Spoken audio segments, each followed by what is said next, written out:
따뜻한 겨울이 결국에는 실제로 벌의 수명을 단축시킨다는 것을 우리가 확인했습니다. 실제로 수명을 단축시키고 월동 성적을 굉장히 안 좋게 만듭니다.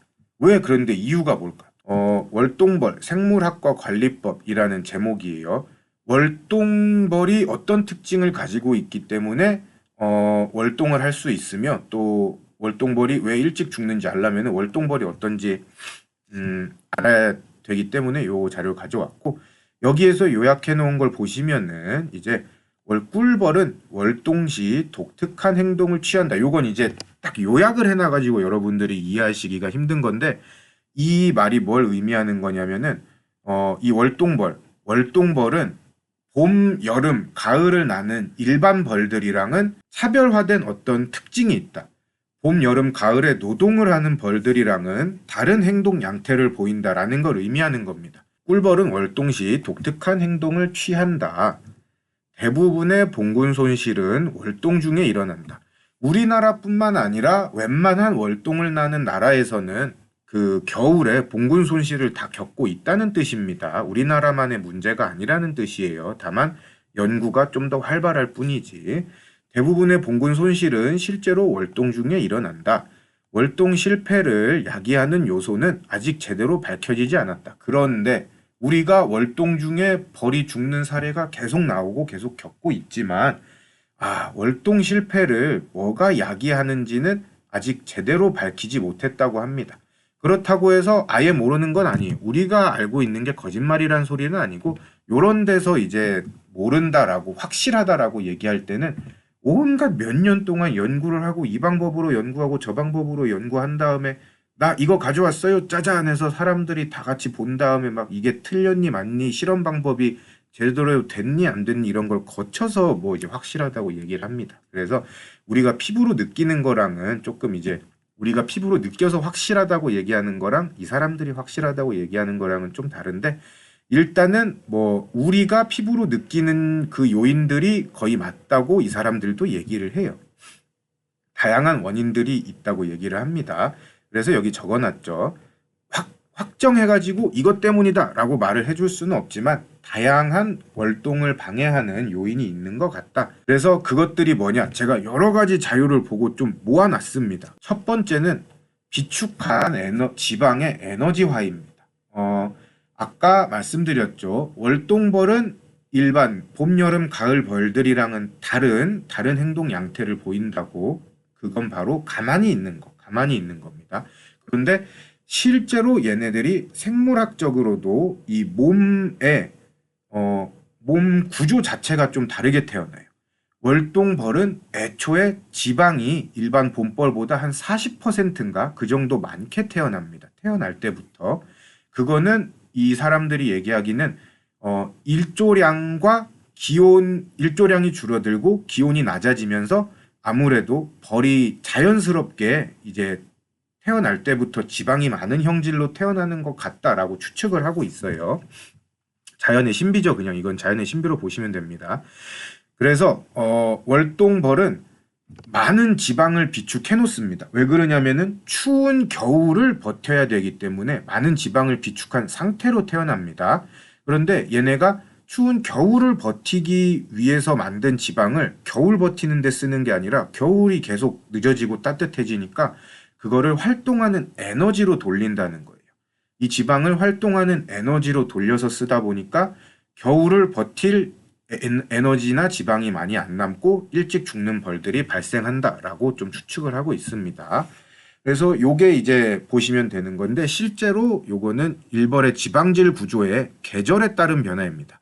계절에 따라서 일벌의 지방질이 어떻게 변했냐라는 거를 연구해 놓은 건데, 요것도 요약만 보시면은 그냥 결론입니다. 여름벌이 겨울벌보다 지방이 적다. 즉 겨울벌이 지방이 더 많은 상태로 태어납니다. 제가 정확하게는 기억이 안 나는데 아마 40%인가 많을 거예요.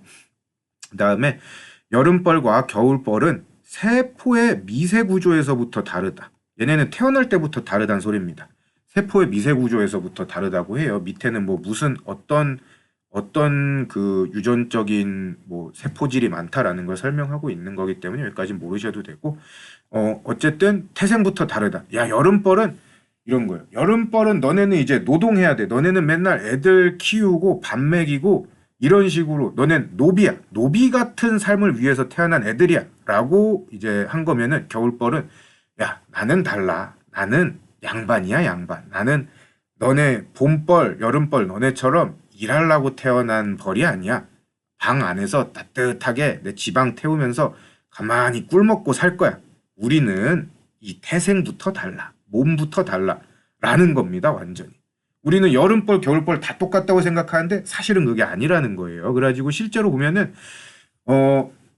겨울벌은 조사해보니까 겨울에 태어난 벌은 수명이 200 며칠까지 살아요. 240일이었나? 그래서 예를 들어서 9월에 태어났다 하면은 240일이면 30으로 나누면 38에 24. 거의 8개월을 사는 거거든요. 그럼 9월에 태어났다 치면은 4월까지 산다는 겁니다. 4월이면 딱 맞죠. 봄벌 다 키우고 죽는 거니까 이게 귀신같이 시간을 맞추는 거예요. 이런 양반도 이런 양반이 없어요. 귀신같이 시간을 맞추는 이런 양반도 없습니다. 9월 달에 내가 태어나서 어떻게든 아득바득 이 겨울을 버텨가지고 내가 양반 같은 삶을 산 다음에 내가 다음 세대 너네 새끼들 다 키우고 죽어줄게 라는 목적을 가지고 애초에 이 몸부터 다르게 태어나는 게 겨울벌입니다. 두 번째 노동은 아까 말씀드린 거랑 똑같습니다. 겨울벌은 일을 하면 안 되는데 자꾸만 일을 하는 환경이 만들어져요. 자연적인 요인이 있고 인위적인 요인이 있을 거예요. 자연적인 요인은 기후변화입니다. 온난해져가지고 이제 겨울벌이 햇볕이 많이 들고 기온이 따뜻해지니까 밖에 나가서 자꾸 일해볼까 나가서 일하게 되는 거고, 두 번째는 사람이 월동을 늦게 들어가는 게 있겠죠. 아까 말씀드렸죠. 일조량이 줄어들고 기온이 내려가기 시작하면은 자연스럽게 지방질이 많은 태생부터 양반인 일벌을 낳게 된다고. 그런데 얘네들을 어떻게든 일을 안 시켜야 되는데 사람이 월동 준비를 늦게 해서 노동을 늦게까지 시키면은 그것도 겨울벌의 수명에 영향이 있다라고 보는 겁니다. 그 다음 세 번째, 봉구 형성을 방해하는 요인이 자꾸 생긴다는 거예요. 뭐 이제 단적으로 완전 우리랑 상관없는 외적 요인을 들자면 공사하는 거. 월동 중에 공사해서 죽는 분들도 많죠. 벌 날리는 분들도 많고. 그 다음에 기온이 계속 올라가서 벌통이 따뜻해지니까 봉구 뭉치는 걸 방해하는 그런 것도 벌의 수명을 단축시키는 요인이라고 합니다. 그 다음에는 먹이소모. 이게 먹이소모인데 그냥 객관적으로 말씀드리면은 먹이가 다 떨어졌다는 소리예요. 우리가 월동 먹이를 덜 만들어줘서 먹이가 다 떨어져서 굶어 죽는다. 이 소리입니다. 그 다음에는 이제 객사하는 것도 마찬가지입니다. 이것도 기온 때문이에요. 일조량이랑 기온이 올라가니까 한두 마리씩 계속 나와요. 이게 봉구에 붙어가지고 어쨌든 이게 날씨가 추워야지 지들도 야 내가 여기서 떨어지면 내가 죽는다. 이 추운 날에 나 혼자 바닥에 내려간다? 야 자살도 이런 자살이 없다. 이건 내가 이 봉구에서 떨어지면은 난 여기서 내가 살 수가 없다. 죽을 거야. 라는 생각이 들어야지 얘네도 봉구에 계속 붙어 있는 겁니다. 햇볕이 너무 잘 들어와가지고 벌통이 뜨끈뜨끈해지니까 살만한데? 야 이거 나 혼자 나 살 수 있는 놈 아니야? 나는 지방도 많고 능력이 있는 양반이야. 나 혼자 살 수 있는 거 아닐까? 하면서 혼자 봉구에서 떨어져 나가서 괜히 밖으로 나와 봅니다. 객사하는 거죠. 말 그대로 객사하는 겁니다. 집 나가면 개고생이라고 객사하는 겁니다. 그대로. 그 객사의 중요한 원인 중에 하나가 지구온난화와 기후변화가 되겠다라고 분석을 다들 하고 있습니다. 그런데 이 객사 같은 경우에는 꼭 온난화만 원인이라고는 볼 수 없고 수명이 다 된 벌들도 죽기 위해서 나오는 경우도 있고요. 또 뭐 우리가 월동 먹이를 줄 때 밀개가 충분히 안 된 걸 먹여서 배탈이 나서 더 이상 이제 똥을 안 싸고는 못 버티는 애들이 나와서 죽는 경우도 있습니다. 야, 나 진짜 배가 너무 아프다. 우리 말로 얘기하면 급동이에요, 급동. 나 급동이다. 죽겠다. 지금 진짜 바로 나올 것 같다. 나 얼어 죽든 뭐든 나는 똥을 싸야겠다. 똥을. 내가 이 안에서 쌀 순 없다. 하고 나와서 죽는 애들도 있다고 사람들이 보고 있습니다. 마지막으로 응애의 생존성 증가입니다. 이것도 중요해요. 겨울이 따뜻해지니까 이 응애도 겨울이 추우면은 벌보다 버틸 수 있는 온도 구간이 작기 때문에 겨울이 되면은 알아서 죽습니다. 당연히 다 죽진 않아요. 알아서 죽어가지고 봉군의 피해를 못 끼칠 정도만 살아남는데 겨울이 따뜻해지다 보니까 응애도 벌 몸에 붙어서 살아남을 정도로 겨울이 따뜻해져서 응애의 생존성이 증가했다라는 게 이제 따뜻한 겨울이 벌한테 안 좋은 마지막 이유가 되겠습니다.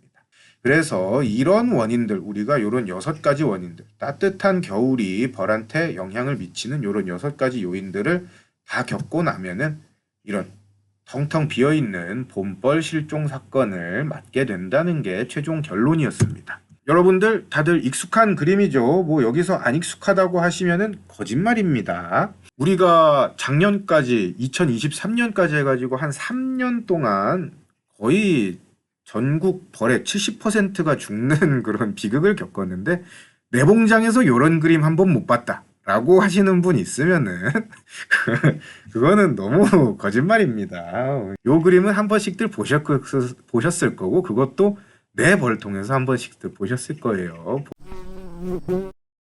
근데 하나 더 아셔야 되는 게 있어요. 요거 중요합니다. 제가 전에도 말씀드렸지만 야 이게 벌은 어차피 열대 생물이라서 아무리 더워져도 살 수 있다. 근데 꿀이 안 나오지 않냐. 벌이 죽는 것보다 꿀이 안 나오는 게 양봉업자한테는 더 문제지 않겠습니까? 라고 제가 말을 드린 적이 있는데 실제로 이번에 조사하다 보니까 겨울이 따뜻해지면 밀원식물한테도 안 좋더라고 그래요. 야, 요거 영향이 오해하실 수도 있으니까 악영향입니다. 악영향. 겨울철 추위에 살아남기 위한 최선의 방편이지만 봄에 새로운 생장을 위해서 반드시 필요한 과정이라고 합니다. 생장을 유도할 수 있는 외부 자극으로 반드시 추운 겨울이 필요하다고 해요. 이거를 온대식물의 저온요구도라고 한다. 우리가 살고 있는 지역이 온대기후입니다. 온대기후에 사는 온대식물의 저온요구도라는 게 있는데 이제 늦은 봄에 꽃이 피는 벚나무나 사과나무 등은 이 저온 요구도가 높은 식물이라고 합니다. 우리가 흔히 아는 늦게 꽃이 피는 밀원 식물들은 다 이런 저온 요구도가 높은 식물이라고 해요. 겨울에 추워야지 봄에 그만큼 회복해서 많은 꽃을 낼 수 있는 그런 식물들이라고 합니다. 그래서 겨울철에 이상기온으로 인해서 온화한 날씨가 지속되면은 사과나무에 꽃이 제대로 피지 못하고 열매 품질이 나빠지고 수량도 떨어진다는 말이 여기서 나온 것이다. 요런 겁니다. 포도 같은 경우도 똑같다고 해요. 이상기온으로 얕은 휴면은 이듬해 열매가 되는 눈의 성숙을 방해해서 봄철 발화를 불균형과 개화 이상으로 이어질 수도 있다고 합니다. 이런 식으로 과실을 맺는 과실수나 늦은 봄에 꽃을 피우는 요런 저온 요구도가 높은 식물은 겨울이 추워야지 그만큼 우리한테 주는 것도 많고 나무가 잘 사는데 겨울이 따뜻해지니까 이 식물들도 못 산다. 그래서 따뜻한 겨울은 밀원 식물에도 악영향을 미치는 겁니다. 그래서 우리가 요 따뜻한 겨울이 따뜻해졌다. 야 그럼 벌 깨우기 좋은 거 아니냐 이거. 벌 월동 시키지 말고 무월동 야 이거 산란 계속 받아 너무 좋아. 라고 이제 뭐 좀 요거를 너무 긍정적으로 보기보다는 이게 전 세계적으로 기후변화 때문에 겪고 있는 벌한테 안 좋은 일일 수도 있겠다. 그러면은 우리가 어떻게 대처해야 될지를 한번 생각해 봐야 할 때인 것 같습니다. 자, 그래서 우리의 대처법은 뭐가 되겠냐? 첫 번째, 겨울을 무조건 춥게 놔주세요. 이거는 이제 많은 분들이 동의하세요. 그냥 뭐 이런 현상을 겪고 있는 전 세계에 있는 분들은 동의하시는 건데 겨울을 좀 춥게 놔줘야 됩니다.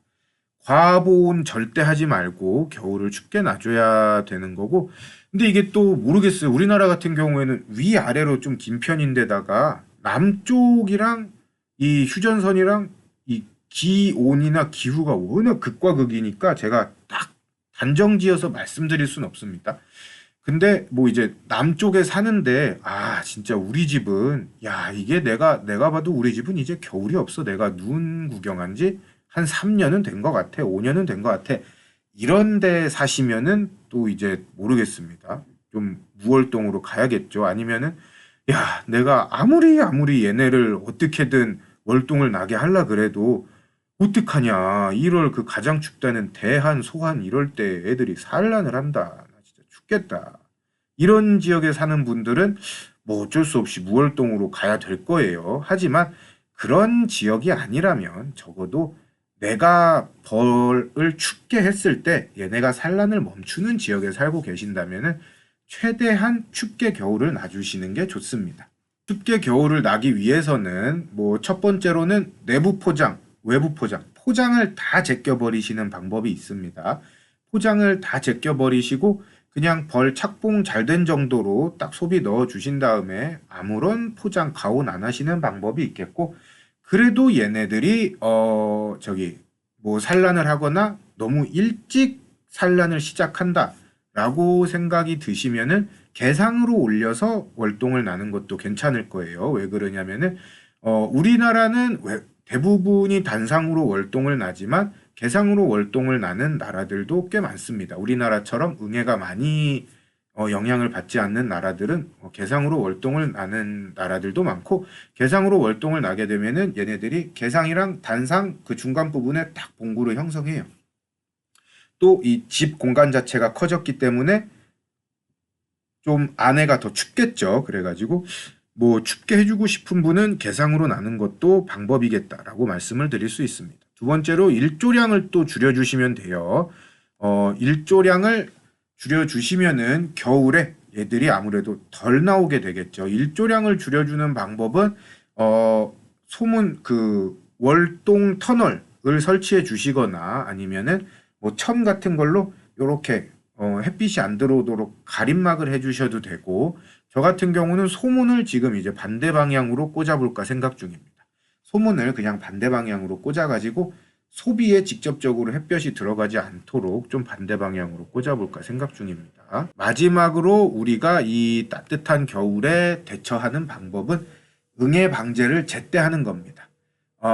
응애 방제를 웬만하면은 미루지 말고 이제 자파꿀 따고 나서 한번 해주시고, 여름 혹석이 나거나 밤꿀 다 따고 나서 이제 이 산란이 한창 극에 달하고 끝났을 때, 그때 응애는 가장 많이 번식을 하기 때문에 우리가 그때를 놓치지 말고 반드시 방제를 해주시고, 또 월동벌을 다 받고 나서 혹은 월동벌을 거의 다 받아갈 때 방제를 싹 한번 해주시고 월동을 나는 것, 그게 제때 방제하는 거거든요. 응애 방제를 제때 하는 게 또 하나의 방법이겠습니다.